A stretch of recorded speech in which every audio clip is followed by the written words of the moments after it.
Welcome to Threads of Enlightenment.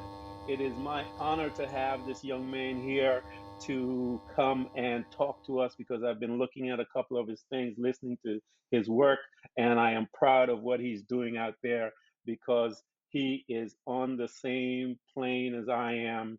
We are here to do lots of work and we're having a lot of fun doing it. So I'm honored to have him here in this space and to be a part of Threads of Enlightenment.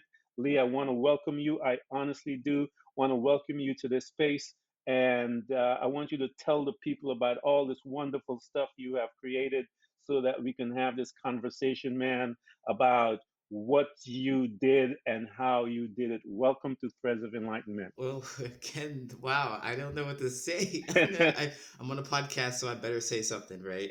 Um, my name is Lee Hopkins, and I'm a coach. I help people make friendships, make lasting friendships. And I have a podcast that I share my stories, my personal stories about the journey I've been through and how I discovered what it really does to make, what it really takes to make friendships. And I discovered that there's a lot of my own self discovery before I can, reach anyone else. But I Mhm. have a podcast and I have a coaching business built around helping people make lasting connections and strong friendships, strong relationships. So I love that because I always tell people this, and it is a reward that when you have gone through your testing, your um, your adventures, as I put them, and then you are given the opportunity, the pleasure of becoming a teacher, one that can. Uh, um, it's I put it this way, Lee. We become servants, man, and it's an honor when you get there. It's a totally different relationship. How you relate to people, you're more empathetic, you're more caring, you're more open, you're more giving. Hmm. Why? Because you've gone through a process, and that process that you have gone through is self development, or you have gone through the process. Number one, the first place that we have to visit, the first space in the journey, is the confrontation with loving yourself. Talk to me, Absolutely. Lee, about your programming. We call it home in most cases. Most people call it home. I call it a lab. Talk to me about your lab where we had our parents, our siblings, we had church and all the different Hmm. uh, entities that are there creating this beautiful baby that came out of the hospital that your mom had given birth to. Talk to me about that lab or your home, as they say. Oh, yeah. I like this idea of being in lab because of the experiment. I personally believe in doing experiments and so forth, but we'll get onto that. Let's talk about, the home life Yeah. and how I grew up. I grew up in a single parent household Hmm. for the most part, so I saw somebody working really hard trying to make things meet, trying to make ends meet, and had three siblings, or I had three of us. There were three of us. So there were three of us, and I was the middle child. Hmm. And essentially, when you're the middle child, there's things that the older person, the older sibling, the older child, they can do, but you can't. And then there are the things that the little one can do, but you can't. Yeah. So I found myself being I felt very invisible. Hmm. And I really wanted to do whatever I could to get some attention, to get this connection, to get, noticed, to Yeah. be, Yeah. to be, like feeling like I can be helpful because everyone was contributing. So I'm over here spending my time and energy trying to get my mom's attention, trying to Hmm. get her attention, but it just seemed like whatever I was and whoever I was and whatever I did wasn't quite enough. Yeah. Now I understand that she grew up in her own lab, right? Yes. Now Hmm. being an Yes. adult, Hmm. she grew up in her own lab, Yeah. and she may not have noticed all this. She's just like, hey, food on the table, Yeah. shelter, our kids are alive, Yeah. Yeah. she's just looking at those things, Yeah. and that's completely understandable now at this age. But man, I didn't know until I stepped out of that home, until I Yes. stepped out of the lab. Hmm. I realized that, oh, this is a thing that I was doing not only for my life, for my mom, but for other people, to Yeah. try to make connections with other people, Yeah. recognizing that. oh, I'm not being my authentic self. I don't even know what my authentic self is. Yes. I just need to get somebody's attention, and I'm going to do whatever it is, and I'm going to be whoever I need to be. I'm going to act however I need to act to get their attention, Yeah. which just wasn't in line with who I am. Yeah. Yeah, That's who I am really spiritually. yeah. I think most of us exit that lab, the first part of that lab, in some frame of mind, some of that, because we come out a little damaged. Because again, Yeah. everyone has their own frame of reference. My parents had their frame of reference. And it was, as you said, not until I came out of that lab, that home, and looking back many years later in my life, did I understand that their limitation, they did the best they can and they did absolutely great, but they were still limited in their doings because of their experience, their labs, their Oh yeah. perception of how life should be, and we all come out a little not damage is harsh, but it is true in some way. Yeah. We're not whole. Let me say it that way. We're not whole, and Yeah. we have this thing that is in within us as human beings and the human creature that yearns for us to know who we are. Talk to me, Lee, about that energy right there, because it is a powerful need. It is something that will cause us sometimes to behave out of whack in certain ways, not because we are seeking this peace. Talk to us about some of those Yeah. decisions that guide you, and how this young man began to move after you came out of that space. Yeah. Well, after I came out of the space, I went to college. I had an opportunity to actually my hometown, and so I was 2 hours away. So there Yeah. was a whole new world, a whole new experience because I grew up in a small town. Hmm. So a whole new world, a whole new experience of different people, different ideas, and it's so difficult to actually look at all these things and these events and these people and look at yourself and reflect yourself into those things and Yeah. say, I am not that. Hmm. Or it's much easier for someone to lay down the foundation to say I am that. Yes. And finding that within or finding that from my own lab from home Yes. wasn't there. So I had all this opportunity to discover and to explore like, oh, I don't like this. I'm not that. This doesn't feel great. Hmm. But it took so much time and effort and energy and deliberate effort and energy. Like some of the sometimes things seem like they felt right, but they just weren't. Yeah. I got into relationships and I transformed into the person I thought I was supposed to be that I saw on TV Hmm. in this perfect relationship. But of course, it didn't work Yeah. out.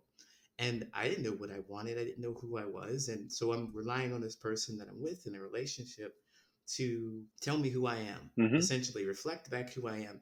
And they're having the same problem. Yeah. So they come from we tend to gravitate to those people Yeah. who have grown up in the same kind of labs that we have, Yes. the same homes. So they're having the same problem. So all we're doing is fighting. Yeah. All we're doing is fighting. So we're gonna leave this relationship behind. Actually, I'm gonna leave the entire state behind. I'm gonna go to a new state. I'm gonna find more people. Yeah. And sure enough, I found the same problem. The same problem. Because So it's the same lab, the same security, the same. Uh, we are moving the energy that we came out of the yeah. lab with, Lee. Mm-hmm. And when we notice that energy, it's familiar. It's familiar energy, and so we Mm-hmm. are able to bring it into our space easier because it's familiar. We were in a lab that we were being brought up in that had this same energy, and so we bring in that relationship, that energy into our life. And I used to tell my kids when I started to learn about this thing, Lee, about relationships and energy, and I started to investigate my relationships because I came out of a divorce. I had my boys with me. I was a single dad, and that's when I started my journey as to learn who I am. It was many years after that, and as I learned and gained insight as to who I was, I began to impart the wisdom into my kids. And I noticed something about every single relationship that I ever had. And I still ask people about this. When you meet that person, Lee, let's talk, stop here for a minute. When you meet that familiar energy and you look at that person and there's something inside of you that is dancing, going, don't do it. But then you find yourself saying, you're looking at that person going, man, we love the same music, we laugh at the same joke, he or she is beautiful. i mean I mean, look at this. I mean, this is the best decision. And every time you are with this person, that inside is just dancing. And I think that inside is who we are, recognizing that same energy and is trying to save us from maybe 2 years, 3 years of our lives because of and a lot of hurt that we will get as a result of walking into that familiar energy. Um, in your life, Lee, I said that to ask this question because I've been asking this of people. Is that something that you notice, or am I just? Is it something that Oh, you know? well, Ken, you are definitely not alone in that. You are not alone with that whole thing. I mean, that is, I couldn't have said it better myself. I started recognizing these experiences and the energy. Yeah, I started recognizing patterns. So yeah, my company is actually called Patterns of Possibility yeah. because I started recognizing these patterns because I moved from not one state but two states Hmm. to find the same thing. I'm the same programming I'm executing, the same energy I'm attracted to. Yeah. And so I get into these spaces where I've had the same energy just reflected back to me, or it's just really familiar.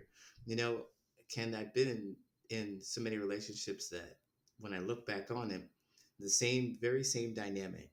And I can honestly tell you that I recognize the one relationship that changed everything. Yeah. Now we're not together, but the thing that was different was in all of my relationships, we would just argue over the silliest things. Hmm. And there was a part of me who really would not, what is it? I wouldn't be able to share my truth. I wouldn't be able to say, or set boundaries. Let's say Yes. that. I wasn't Yeah. able to set boundaries. I knew what I wanted, but I would just let them do whatever because I'm like, I'm afraid to lose them. I'm afraid to lose them. Yeah. And I remember getting to this relationship where I was like, you know what? I'm always waiting for things to get out of hand. I'm always letting things go when I'm frustrated and not talking about them. Hmm. I need to not do that. But every time I do talk about things that frustrate me, we fight. So Hmm. I'm afraid to do it. So I get into this relationship where everything changed. Yeah. And I've decided, you know what? Talk about it. It's small, it's little, it's easy. Yeah. Okay, talk about it. And I was expecting us to get into a huge argument, and we didn't. Hmm. We didn't. And I was surprised. I was shocked. And Ken, I was completely uncomfortable. Hmm. I wanted to run away so fast and Yeah. so far. I Yeah. was like, "We're done. I don't want anything to do with you." But I had to like catch myself, my brain, and like, wait, this energy is different. This is what I want. Yeah. This is what I want. It's just uncomfortable. Yeah. Sit down. Yeah. Yeah. Sit down, Uh-huh. relax. It's uncomfortable. So, I mean, that experience with the energy, it just, when it's different, it feels off. It Yeah. just feels so uncomfortable. Yeah. And that's where I knew that, this is what I had to actually write down. I had to make sure that I did this every time. Hmm. And it stopped being uncomfortable. It started being normal. So now Yeah. the other thing is like, well, I know where that's leading. Don't quite want that. That energy is now what I'm seeking is what I'm attracting to. Yeah. I'm seeking that. It's no longer uncomfortable. It's what I want. It feels good. So it comes to me. I had to learn that lesson. I remember laying on the floor in my house because my kids, I would see them on the weekends and stuff like that. And so, when I came on my divorce, I partied like a wild high school boy because I got Hmm. married at 22 or 23 years old and I had my children. So I went nuts when I came out of my divorce. And I remember Hmm. when life started to interrupt my partying and causing me to investigate my behavior and am I happy? The questions, and I hated it. I used to take more. I'm not going to say what, but partied my ass off to, and not to deal with, you know, the thoughts coming at me, drinking and all the other things. And so, but I remember Lee laying down one night and saying, okay, I'm going to walk myself through this. I'm going to investigate the patterns that I have developed in my life. And I started investigating all of them, from relationships to everything that I could think of. And I was there for hours. I woke up. Actually, the next morning, I was still on the floor, dissecting my behavior and Wow. trying to find the why behind the action, the intent of the thought more so than the thought. What was the intent of that thought, Ken? And why, so I was going deeper and deeper to find out, to take away the facade, the programming of others, and to investigate the reason behind the actions. And I came out of there scared. I came out of there unprepared, but I came out of there wanting more.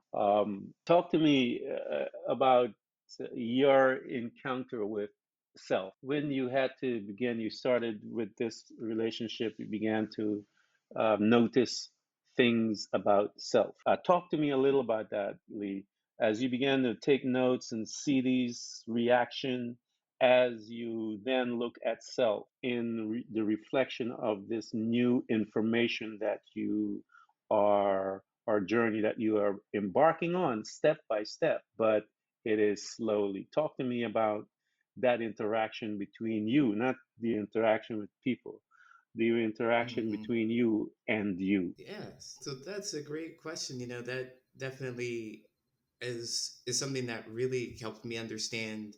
I mean, there's an interaction with people, right? But you Yeah, have to go inside and you have to figure out what's going on, the attention, as you said. yeah. And what I discovered is that I had to do some reflection, of course, look at what I have done Hmm. and sit down with that and see what the results were. Yeah. And I've come up with something that really helped me understand it, because I used to be an analyst, Hmm. so breaking down events or breaking down numbers, crunching numbers, and making charts and making sense of what they really mean or what Yeah. they're supposed to project is what I did. So essentially, I started doing that with my experiences in my life.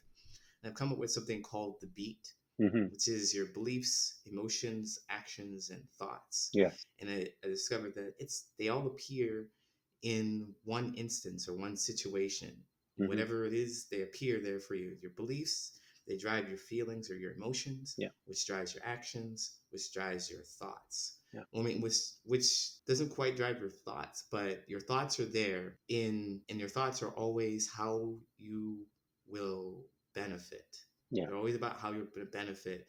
And so your thoughts and your beliefs are connected. If you think, I can, I think I can, I think I can, you say that many, many, many times, your belief will then become, I think I can. Your thoughts produce that belief, because it comes there, it resides in the thought. And Yeah. when that thought comes, whatever it is, we give it the performance, the window by which it becomes life.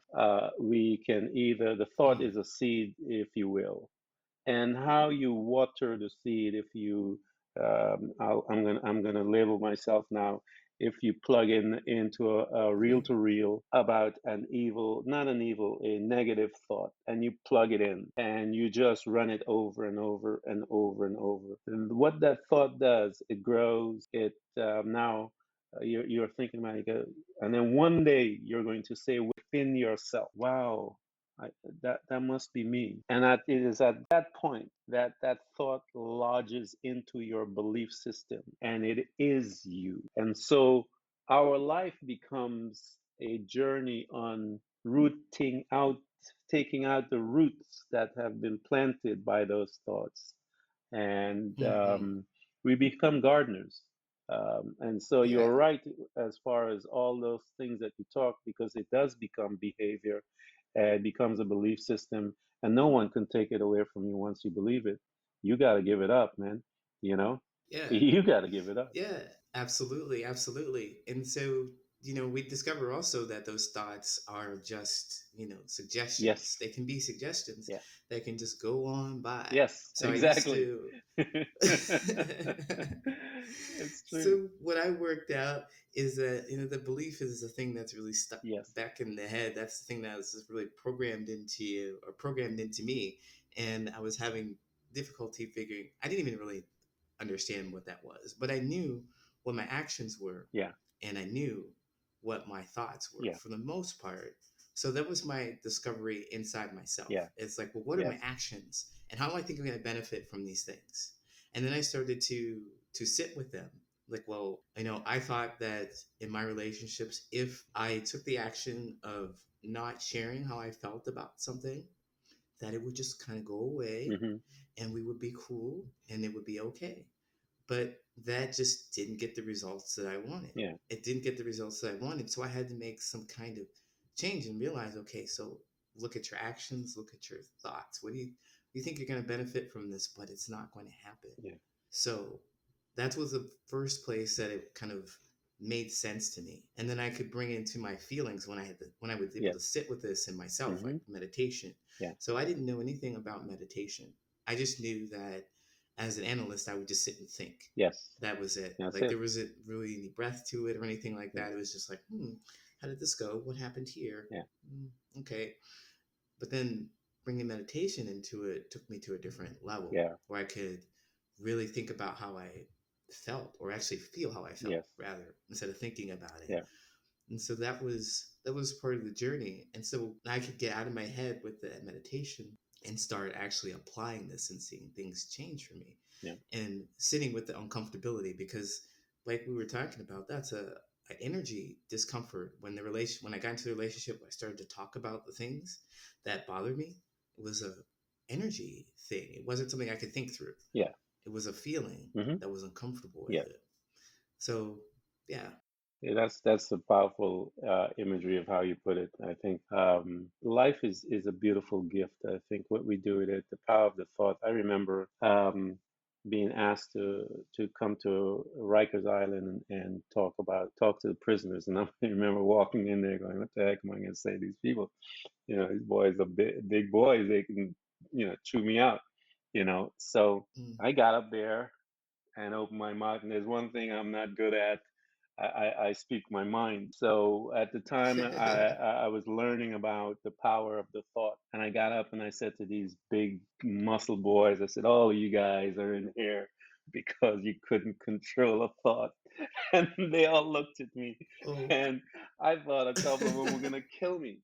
And they looked at me. And then I started to walk through the principle. I said, someone came to you, or maybe the thought came to you, let me do whatever I did. And because you were weak minded, I looked at them just like that. And you weren't, you were weak minded and you didn't understand the process of what was going on. You allowed that thought to come and drop into your belief system. And then you acted Mm. on it and you're in jail. And they all looked at me. And after I finished talking about this and walking them through process of what they did and how they did it. I remember when I got finished, I actually thought, "Oh man, I'm in trouble," because I kept seeing these guys looking at me.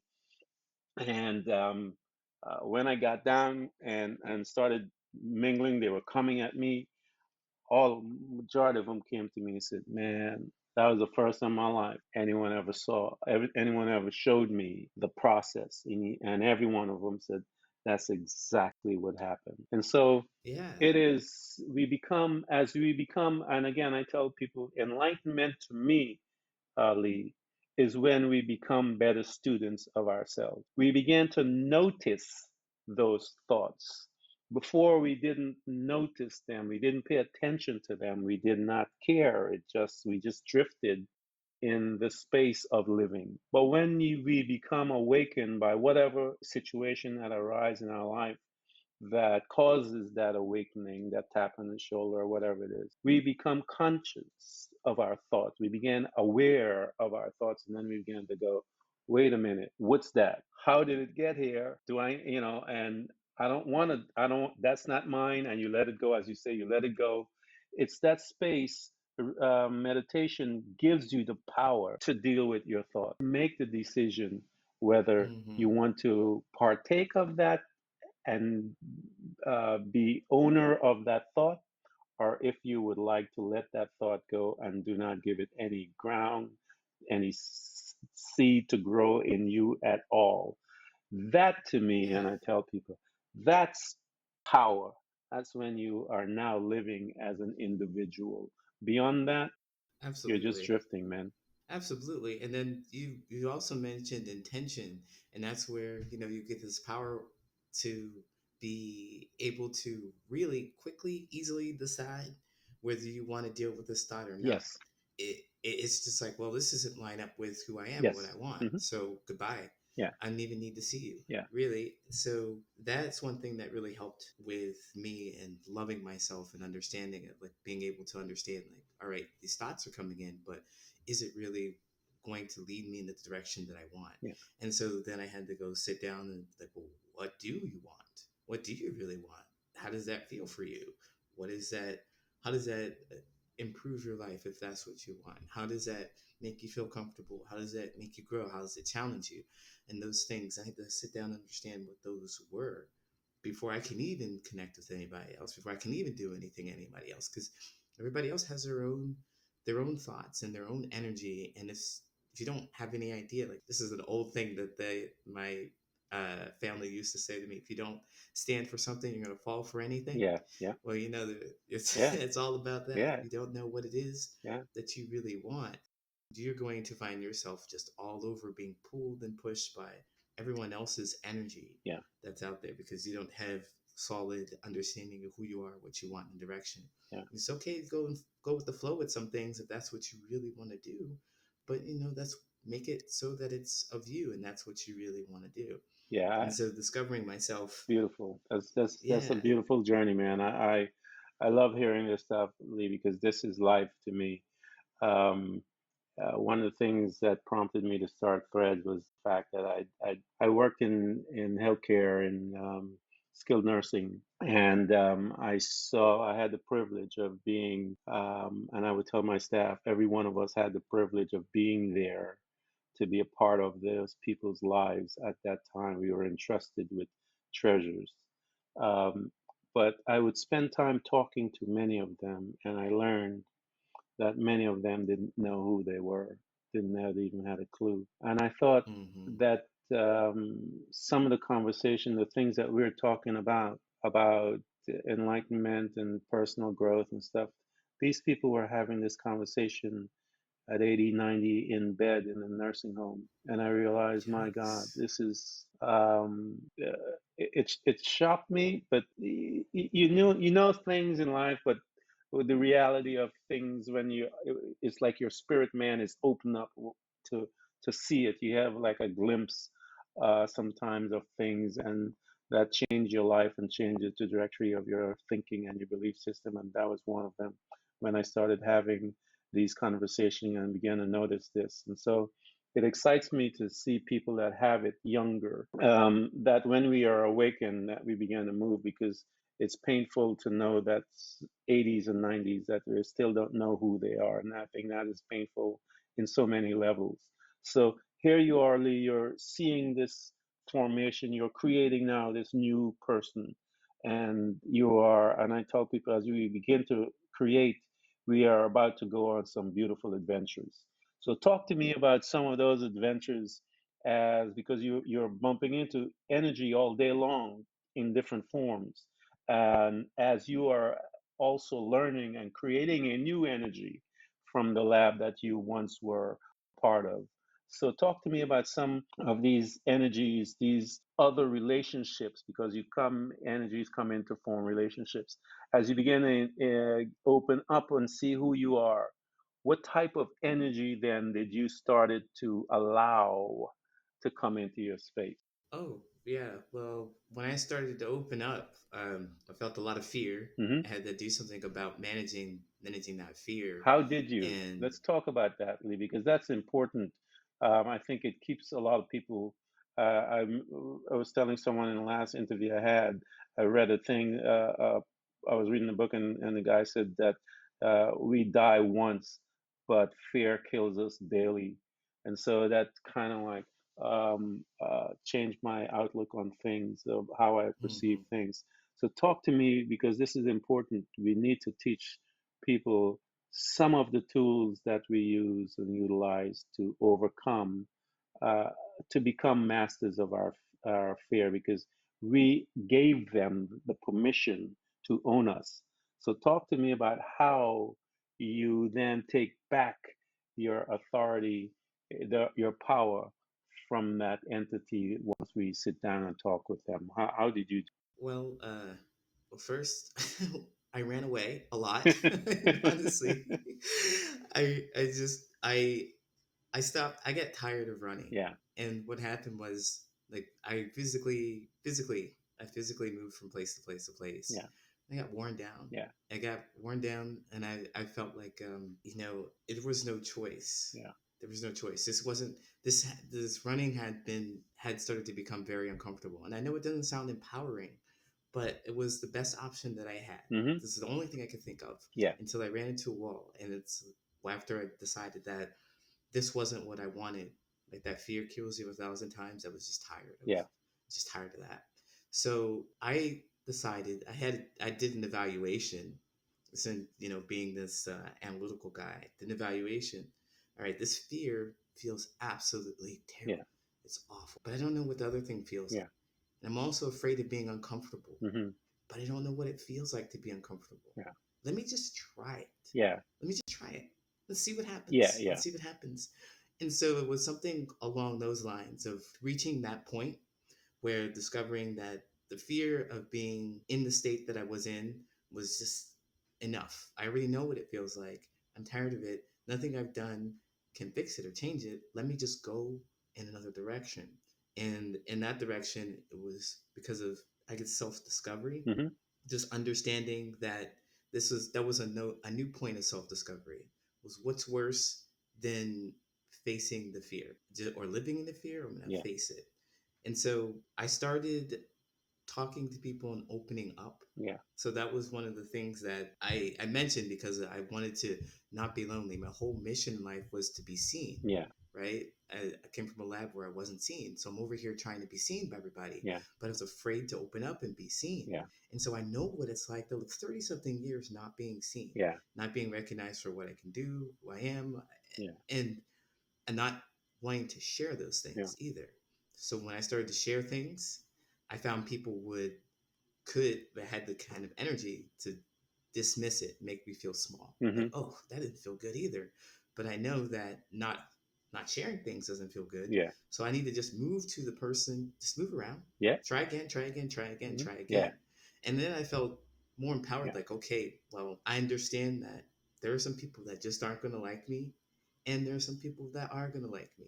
And the sooner I display the real me and who I am, I can make a connection or yeah, save some time. And so I would say that the scientific way is to try and try yeah, again, but it's recognizing that there are some things that I can't control and I had to be stable in.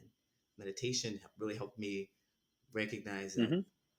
these are some Yeah, thoughts. People aren't going to like me. People aren't going to like me. People don't care for you. Okay, they're fine. They can just go by. I'm comfortable with who I am.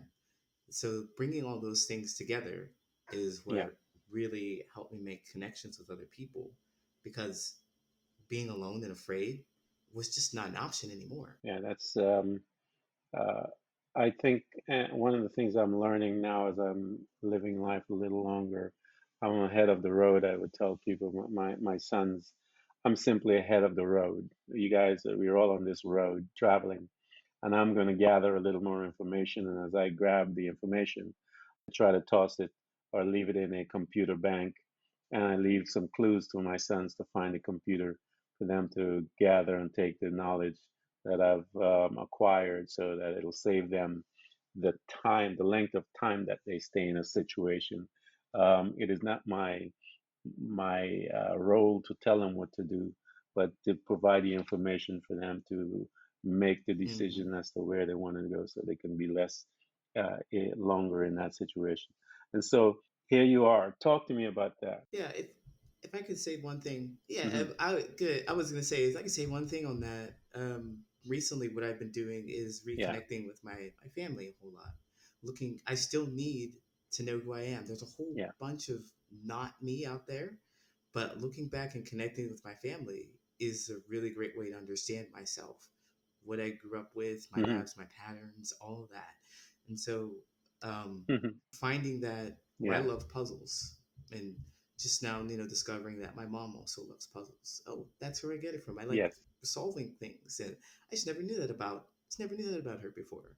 Yeah. Those kind of things make me feel connected, less alone, and more confident in who I am and what I need when I go into the world. So I really think that's a big key, a big part of it. I think so. The confident piece helps you to stay a little more grounded, where um, someone's belief system is not going to be able to override yours.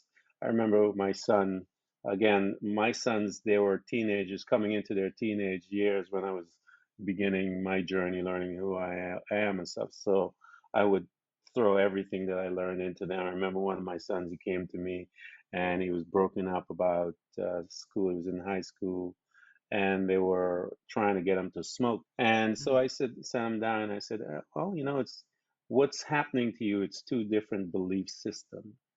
I said, your friends have a belief system that they believe that smoking is right and whatever, cool and all the other things that they associate with smoking. And I said to him, what is your belief system about smoking? Tell me. And I did that mm, purposely because I wanted him to crystallize to me what is it you believe? I don't know. I know your friends are telling you about smoking and stuff like that, but what do you believe? And so he began to tell me his belief on that subject. And I said, well, that's exactly what you tell him. And so um, when he went to school the next day and he comes home and he has a smile on his face, I'm like, are you okay? How did it go? He said, I told him what I believe. And so mm, it cleared him, having that conversation, cleared him of all the pressure that mm, is associated with that teenagers or people put on us to make us adapt our belief system to theirs. And when we come into that conflict, it's that rubbing of things, and you as you alluded to it, you started looking inside, going, no, I don't believe that. I don't want that, and you had to learn how to face that and deal with that aspect of who you are.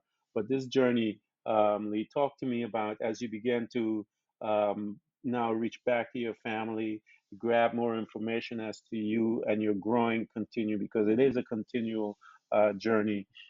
Because I want to know, how did you get from all of this now to this young person that's putting out podcasts, putting out all these things, talking about these subjects? How did you transition from being in that space, Lee, to the space that you are in today? Hmm. being in the space where I worked in the corporate office, and I like Yeah. analytics and so forth, but I wasn't able to feel anything like, my Yeah. energy and connecting with people. It's really difficult. It's not really quite encouraged in those spaces, right?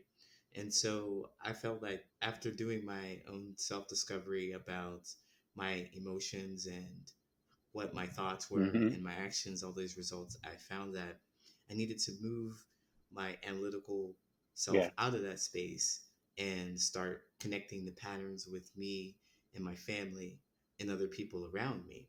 And so I started this coaching business to help make this genuine friendships and lasting Hmm. connections. I started that because I really wanted to share my energy with other people, and I really wanted to discover myself. So, like, you shared this story about you and your son. You, Yeah. I imagined as you were saying that you were kind of a Yeah. mirror to him, Hmm. and he was speaking his truth to you, and you just allowed him to be. And he is a nice reflection of who he was. You didn't tell Yeah. him; he just saw it for himself. And so I had to go find that. I needed to go find those mirrors, and I know that I see that in my family. So I'm going and Hmm. looking for, all right, this is what I've done in my 30 something years of life. How does it kind of line up to Yeah. what you've done? How does it feel with me and you? And I'd like you to sit and experience my truth and reflect it back to me, and it's nothing, I don't think there's anything more Hmm. powerful, at least for me, than to come from your own family to have that reflected back to you. I know that Yeah. we can do it for ourselves and we can do it for each other, but it definitely feels great to have it come from your family. And so, just talking about my Hmm. beliefs, so things that Yeah. I've not been able to show when I was a teenager, when I lived at home and things like that, I can now express that. I'm in a place where I can express it and it can be heard and reflected back to me after some conversation, after some reflection with each other. So, Yeah. that's how I've come into the spaces. I realize that Hmm. it feels good. The energy, I don't know how else to describe it, but it feels enlightening, rather. Yeah. It feels like it is the exact opposite of fear. It draws me directly to it, and I need to continue doing it. So that's how I started my company. I started my business. I started connecting with people because I wanted to see who I was. If that makes sense to you? Oh Yeah. yeah, absolutely. Um, I think that's who we are is, let me put it this way. Society trained us to go this route. Once we are programmed, you go to college, you come out, you get your stuff, and you'll Mm, make money and you'll mm, be happy. That model we know is not correct because there are millionaires that are killing themselves all over the place. So if that model was correct, you wouldn't have people with power and money killing themselves. So mm, something must be wrong with that model. People are not talking about it because that's how everybody is told. But how about this model? How about first finding out who you are? And from that space, then you find out who you want to become. mm, You have some people that, as a young age, decide, says, you know what? I love basketball. I love golf. We see those things like in a Tiger Woods. We see those in other perform. And when people come from that space, man, and you see it in movies all the time. Disney movies have the formula down. When the Mighty Ducks, they have the formula down. Just enjoy it. Just just don't.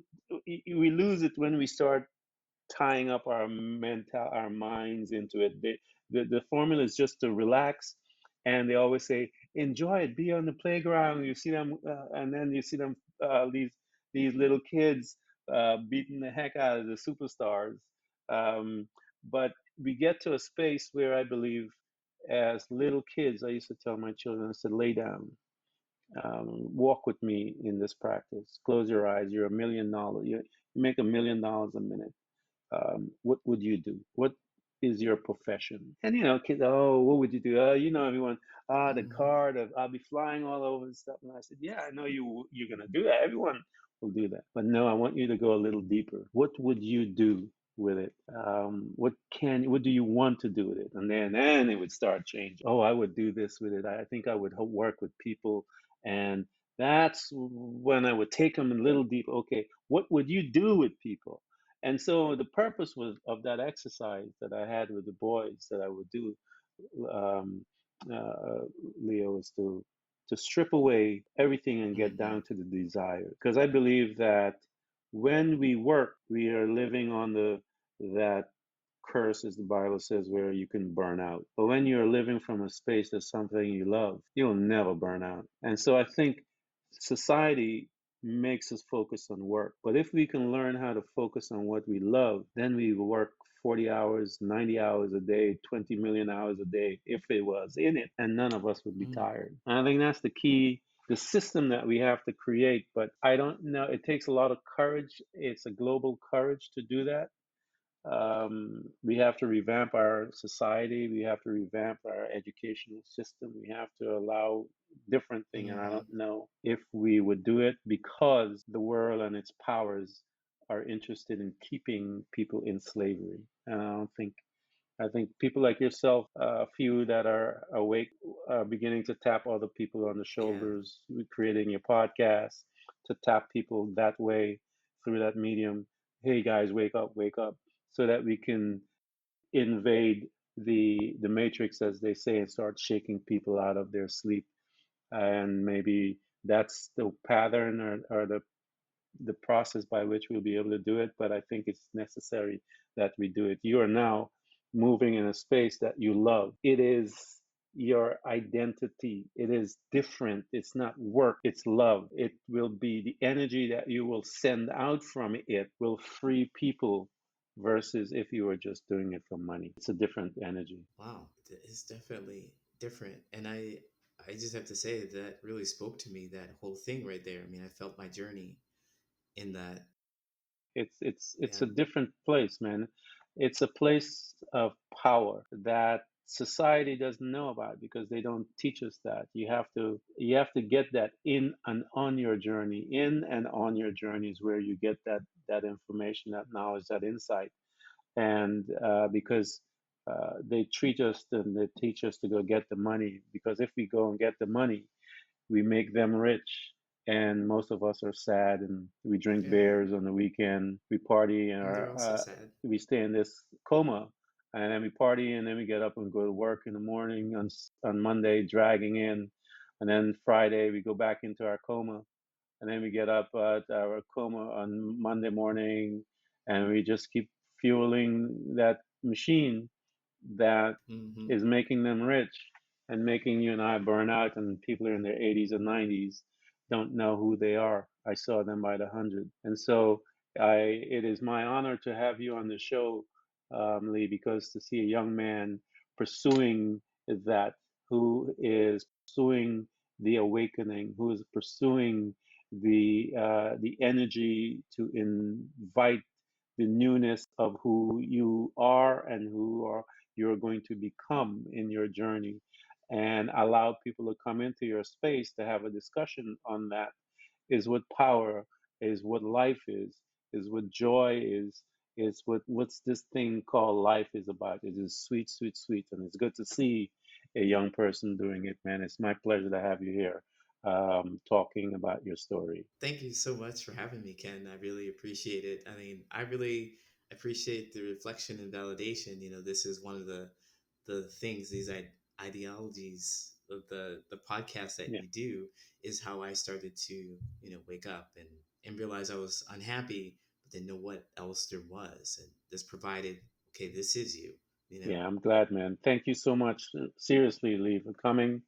It is an honor to welcome you into this space, and I want to alert the family, the Threads of Enlightenment clan out there, that you guys reach out, get into Lee's space, get into his podcast, listen to it, um, follow him, and learn. Become hungry to learn more, so that you can become a better human spirit while you're here on this planet in this form, because we are going to change form, guys. So while we're here, let's learn Hmm. from each other, and take insights, and become the best that we can. Lee, thank you so much again, for coming by, man. Yeah, yeah, absolutely. And your friends, your audience, you can find me at patternsofpossibility.com and slash more possibility. You can find everything that you need to know about me right there. So thanks for having me again, Ken. Excellent. And I'm going to make sure that we have that, so that they can reach you and get to those new All possibilities. right, take care. You too. Everyone who's listening to this broadcast. We hope to continually help you to learn how to embrace moments of darkness, because it is in the darkness that we learn how to develop and use our abilities to truly see those parts of ourselves, often invisible to us, in the light. It becomes your responsibility to navigate through all of your trials, to find out who you truly are, and begin your journey to loving yourself, which is possibly one of the most difficult things you will ever do in your life. To love yourself and to find the real you. But always remember to enjoy the journey. Thank you for coming by. Please subscribe. And if you can support us financially, We deeply appreciate it.